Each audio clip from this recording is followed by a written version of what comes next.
करें यहाँ पर जितने भी ग्रामीण देख रहे हैं सभी का जो है घर जलकर राख हो चुका है। जो आप देख रहे हैं सामने पर, हम बात करेंगे इधर थोड़ा दिखाने का प्रयास करेंगे। तो ये जो देख रहे हैं आप किस तरह से जो है यहाँ पर सभी जो है सबके घर जले। अभी रमजान का महीना, घर से बेघर होकर के पहनने का वस्त्र नहीं है, सोने का बिस्तर नहीं है, पीने का पानी नहीं बचा अब इन लोगों के पास, तो इनका सहारा कौन बनेगा। इस वक्त हम सीमांचल के जोकि प्रखंड में मौजूद है। अगर हम बात करें जोकि विधानसभा से करीब 2 से 2.5 किलोमीटर दूर मटियारी पंचायत में आग लगी। आग इतना भयानक लगी रात्रि 12 बजे। बताया जाता है कि करीब से ग्रामीणों का कहना है कि 5 लाख से अधिक का जो है वो सिर्फ मवेशी मर चुका जल करके। उसके बाद जो संपत्ति का जो नुकसान हुआ करीब 10 से 15 लाख का वो संपत्ति का नुकसान हुआ। लेकिन अभी तक जो सरकारी नियम के अनुसार सरकारी जो सुविधा होता है अभी तक यहाँ पर अवेलेबल नहीं हुआ। अगर बात करें हम ग्रामीणों से पूछने का प्रयास करते हैं क्या दमकल कितने देर में यहाँ पर पहुंची थी, जानने का प्रयास करें। क्या नाम हुआ आपका? मोहम्मद साबिर। क्या रात में क्या बजे आग लगी थी भाई? 12 बजे करीब में लगा। दमकल आई थी? नहीं, बहुत लेट से आया था। बहुत लेट से दमकल आई थी आग बुझाने के लिए? हाँ आया था, मतलब आग लगने के बाद 15-20 मिनट के बाद आया था। लग गया था? हाँ लग गया, मतलब 5 दमकल आया था। हाँ आया था, उसके जो भी बुझाया और बुझाया जो भी गया तो उन लोग चले गया लिखने के बाद जो गया सवेरे जो आया हमारा जो वार्ड सदस्य है मेंबर आया, वो सिंह मेंबर है और मुखिया मुन्ना आया और लिख के गया है। मान लिया कि इतना जो अभी पब्लिक का जो गांव जला है अभी तक मतलब कोई भी अधिकार या बीडीओ या सीओ भी अभी तक नहीं है पधार के आए हैं। मान लिया क्या है पब्लिक को नहीं है, मान लिया कुछ कर पाएगा कि नहीं पाएगा। तो आप देख रहे होंगे जिस तरह तस्वीर आपको नजर आ रहा होगा कितना जो एक लाइन से घर जो जल करके राख हो चुका है। ये है सारा नुकसान। अगर हम बात करें सिर्फ जो पिलर है वो खड़ा है लेकिन सारा संपत्ति जलकर राख हो चुका है। जितने भी ये देख रहे हैं संपत्ति के मामले, अगर बात करें छत पर कुछ नहीं बचा, सिर्फ जो है घर का एक पिलर और खंभा बचा हुआ। अगर बात करें हम 50 से अधिक घर जलकर राख हो गया। और अगर बात करें हम देखिए यहाँ पर जो अन्न है जो खाने के लिए वो भी जो जल करके राख हो चुका। देखिए क्या खाएगा और इनका रहने का व्यवस्था क्या होगा। इनका वस्त्र नहीं है, इनके पास कुछ भी सुविधा इन लोगों को नहीं है अभी तक। लेकिन अभी तक जो है प्रशासनिक लोग घटना स्थल पर नहीं पहुंचे। अगर हम बात करें यहाँ से बताया जाता है ग्रामीणों का कहना है दमकल गाड़ी जो है पानी वाला जो है वो करीब 1 घंटा लेट से पहुंचा था यहाँ पर। क्यों भाई?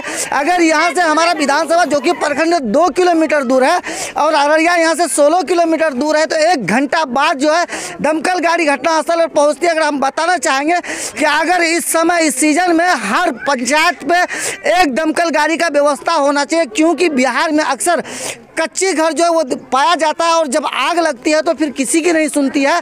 हवा के जो बहकाव में, हवा के तेज रफ्तार में जो कई घर जल जाता है। अगर हम बात करें यहाँ पर जितने भी ग्रामीण देख रहे हैं सभी का जो है घर जलकर राख हो चुका है। जो आप देख रहे हैं सामने पर, हम बात करेंगे इधर थोड़ा दिखाने का प्रयास करेंगे।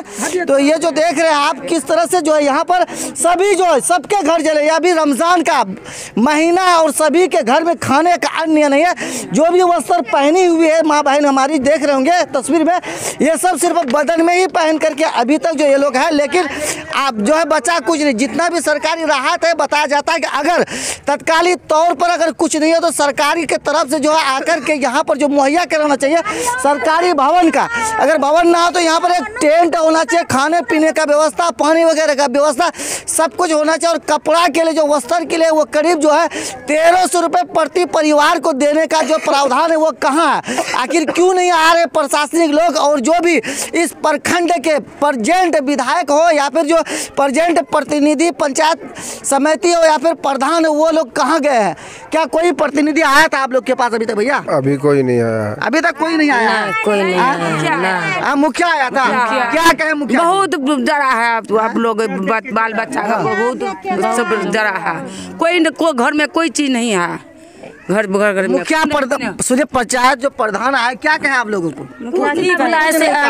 जब प्रधान को मालूम ही नहीं है कि मिलता क्या है और घर जलने के बाद जो है क्या क्या सुविधा होना चाहिए, जब प्रधान को ही मालूम नहीं होगा तो आखिर बेचारे लोग करेंगे क्या? अभी देखिए यहाँ पर जितने भी है मुर्गा मुर्गी जितने भी है करीब, हम बता दें कि फिर एक से बार कह देंगे करीब 5 लाख से अधिक का जो मवेशी जल करके राख हो गया और 10 से 15 लाख का संपत्ति का नुकसान है। कुछ कैश वगैरह भी जो थोड़ा बहुत है वो भी जलकर राख हो गया। इस तरह का घटना स्थल पर तो हाई लेवल पर जो मीटिंग होना चाहिए जिला स्तर पर डीएम को कराना चाहिए कि आखिर घटना स्थल पर इतना बड़ा जो घटना हुआ है, आखिर डीएम को जो है इस पर बैठक करके फौरन इनको जो है सुविधा मुहैया करना चाहिए, क्योंकि रमजान का समय चल रहा है। किसी बेचारे के पास पहनने का वस्त्र नहीं है, जो भी है वो बदन में ही आप देख रहे होंगे। इस तरह के भाई साहब भी रात में जो है आग का जो झुलस में आकर के लिपटे, देखे यहाँ पर जो दवाई वगैरह लगाए हुए हैं। क्या नाम है भैया आपका? मोहम्मद मोबिन जी, क्या क्या आपका बचा? कुछ भी नहीं बचा, सिर्फ हम लोग निकले शरीर लेके बचा, सिर्फ जान बचा कर भागे। सिर्फ जान बचा। लेकिन अभी तक प्रशासनिक लोग कोई नहीं आया मिलने के लिए। नहीं, मुखिया साहब आया। कितना दूर है आपका यह जो जोगी प्रखंड है, कितना दूर है आपसे? 3 किलोमीटर दूरी है। और जिला? जिला 16 किलोमीटर दूरी है। 3 किलोमीटर जो प्रखंड जो है दूर है और 16 किलोमीटर अररिया डिस्ट्रिक्ट दूर है, लेकिन अभी तक कोई भी प्रशासनिक आपदा के राहत के लोग नहीं पहुंचे हैं। यही दुर्भाग्य हमारे बिहार का, जब कोई घटना होता है वक्त पर यहाँ प्रशासन नहीं पहुंचते, जिसके वजह से हम लोगों को काफ़ी नुकसान उठाना पड़ता है। अगर हम बात करें यहाँ के जो प्रेजेंट विधायक हैं या फिर उनके कोई भी वर्कर या नेता आए हैं? नहीं आया अभी, कोई भी नहीं आया, अभी तक कोई नहीं आया। बात करें हम यहाँ से जो करीब 1 से 1.5 किलोमीटर दूर जो हम अभी प्रेजेंट जो विधायक हैं उनका घर है, लेकिन वो भी उनके भी परिवार में से कोई जो है इन लोगों से मिलने के लिए अभी तक नहीं आए हैं। इसलिए हम बराबर कहते हैं कि गरीबों का जब बुरा वक्त चलता है तो कोई आगे बढ़कर नहीं आता है।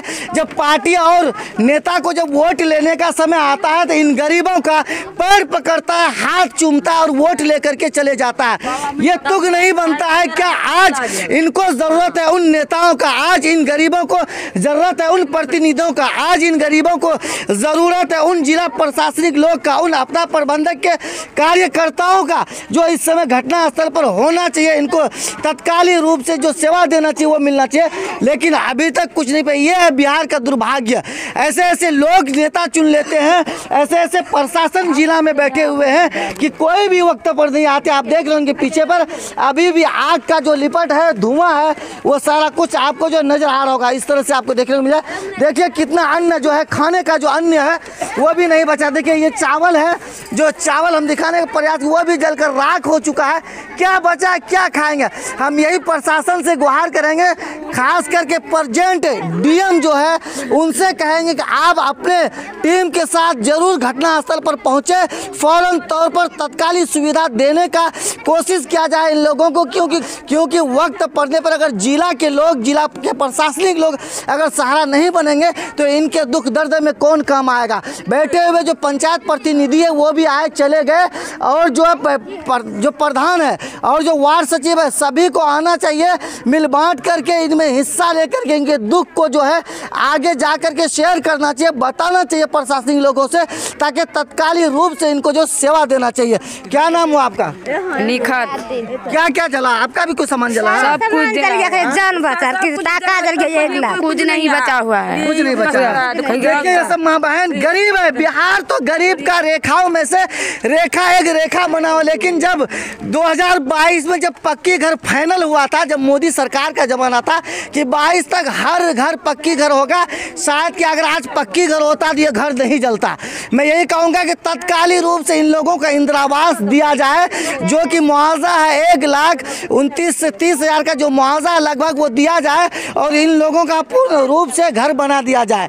मोदी जी का जो जुमला है वो रह गए। अगर 22 तक इन लोगों का इंदिरावास मिल जाता तो शायद आज ये नौबत नहीं होता, आज ये कच्ची घर में आग नहीं लगता। ये है दुर्दशा हमारे बिहार का, जो हम लोग सरकार चुनते हैं, बैठे हुए सत्ता को वोट देते हैं, बैठे हुए सत्ता के लोग जब इलेक्शन का बारी आता है हम लोगों से, गरीबों से मिलता है, लेकिन जब आज इन गरीबों का बारी है, जब इनका जो है आज ये चहारम है, देख रहे हैं किस तरह से एक दूसरे में लोग भावुक हुए हैं और रो रहे हैं। रमजान के दिन है, सब आदमी इधर उधर बिखर रहे हैं, कोई नहीं आ रहा अभी तक। मतलब कितना मवेशी जल गया, देख रहे हैं। मेरा ये आग में ऐसे रात में जल गया है, रात में ही जल गया है। और गए हॉस्पिटल गए तो कोई दवाई दिया था, जिससे मेरा भी घर जल गया है। ऐसी बात नहीं, मवेशी भी जल गया, कुछ भी नहीं बचा एक भी नहीं। तो ये देख रहे थे जितना भी नुकसान हुआ, करीब 50 से अधिक घर जलकर राख हो। अगर हम बात करें सरकार के जो गाइडलाइन के अनुसार, यानी आग लगने के परिवारों का जो भी परिवार का सदस्य हो या उनका घर जलता है, उनमें जो मिलने वाले राहत है उनमें से कोई चीज़ का भी जो अभी तक जो मुहैया नहीं करा गया। अगर हम कुछ बात कर दें, विशेष राहत केंद्र कैंप का स्थापना घटनास्थल के समीप सरकारी भवन में करना चाहिए। अगर सरकारी भवन नज़दीक में है तो फौरन इन लोगों को वहाँ पर जो है जाकर के रखना चाहिए। अगर नहीं है तो सरकारी भवन नहीं होने पर टेंट लगाकर विश्राम के लिए दरी चटाई के साथ रोशनी का पर्याप्त व्यवस्था किया जाना चाहिए। सब जो है विकास अधिकारी। अगर हम तीसरा गाइडलाइन का बात करें, तत्काल वस्त्र के लिए, जो कि बता रहे हैं यहाँ के जो ग्रामीण है जितने भी घर जले हैं उसके पास सिर्फ जो भी पहने हुए वस्त्र थे वही बचे। अगर हम बात करें तो तत्काल वस्त्र के लिए 1300 रुपया प्रति परिवार तथा बर्तन के लिए 1400 रुपया प्रति परिवार दिया जाना चाहिए, क्योंकि 60% से अधिक नुकसान या 100 का 100% नुकसान हुआ। अगर हम बात करें अग्निकांड के प्रभावित परिवारों की सुरक्षा है तो समुचित आरक्षी बल की व्यवस्था की जाएगी। नंबर 5 पे आता पक्का भोजन 2 बार सुबह शाम 5 वर्ष के आयु वर्ग के बच्चों को प्रति 2 वक्त 2 से 50 मिली दूध सुबह शाम देने का भी प्रक्रिया। अगर बात करें हम साथियों, स्वास्थ्य एवं चिकित्सा का व्यवस्था करना, पेयजल अस्थायी शौचालय महिला एवं पुरुष के लिए अलग अलग की व्यवस्था करना है। साफ सफाई के लिए साबुन, डिटर्जेंट पाउडर एवं फाइनली की व्यवस्था पीएचडी द्वारा की जाएगी। ये सब सारा सुविधा है, लेकिन कुछ भी नहीं मिलता है बिहार में। अगर हम बात करें हर सत्ता पर बैठे हुए जितने भी अधिकारी हैं सब सिर्फ गमन करने में बैठे। आज तक जितने भी बिहार में आग लगा है 100% उनको नहीं मिलता है। अगर हम बात करें उद्देश्य से, देखिए राज्य सरकार द्वारा जो जितना भी पीड़ित है उसको क्या क्या मिलने वाला। मृत्यु हो जाने पर आश्रित 4 लाख रुपया अनुग्रह राशि का भुगतान है। 40% से 60% के बीच होने पर प्रति व्यक्ति 74,000 रुपया अनुग्रह राशि का भुगतान है। अपतांग 60% से ऊपर होने पर प्रति व्यक्ति को 2,50,000 रुपया। अगर हम वही बात करें पूरी तरह से क्षतिग्रस्त नष्ट हो गए घर को गंभीर रूप से क्षतिग्रस्त होने पर अनुदान का पक्का घर मैदानी इलाकों में जो 1,20,000 रुपये प्रति घर का जो मुआवजा वो मिलना चाहिए। अगर जितना भी घटना होता है उसमें इतना लापरवाही होता है कि वक्त पर नहीं पहुँचता है, जिसका वजह और नतीजा ये बनता है कि लोगों को सही राहत और सही समय पर उनका जो लाभ नहीं मिल पाता। आइए जानने का प्रयास करेंगे